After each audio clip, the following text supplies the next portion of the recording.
All my life, all I ever wanted to be was a lawyer. I remember in my 3rd grade report book, I wrote that I wanted to be a Disney princess and I wanted to be a medical defence lawyer so I could defend sick people. I remember the day that I got accepted into ANU. I was sitting at the kitchen table with my mum and we had the laptop out and I couldn't stop smiling because I knew that this was the beginning of what was my dream. A month later, I was at Royal Melbourne Hospital in ICU on a breathing apparatus and the doctors were telling me that my lungs were failing. My name is Campbell.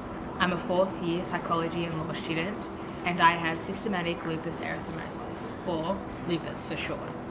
To be honest, without services like access and inclusion, I wouldn't still be at university. I had just moved 5 hours away from a small country town and had just been diagnosed with lupus. The transition was hard to say the least. Every day was a struggle. I remember leaving midway through my tutorial so I could throw up for my drugs, and if my class was up a flight of stairs, well, that was home time for me. Study with fatigue and the pain felt like I was constantly waging war against my body.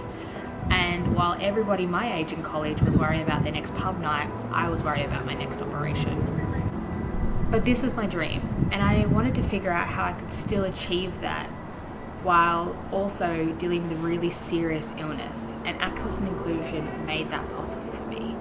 They helped me create my own educational access plan, which involved extra time on assignments, voice recognition software, and special exam arrangements.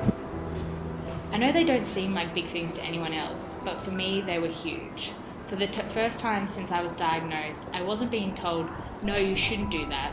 I was being told, yes, you can, and how can we help?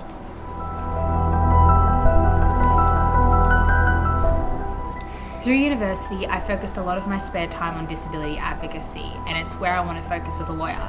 I want to use those skills to help some of the most brilliant yet vulnerable people in our society. But mostly, I want to be the person who says to somebody, yes, you can do that, and how can I help?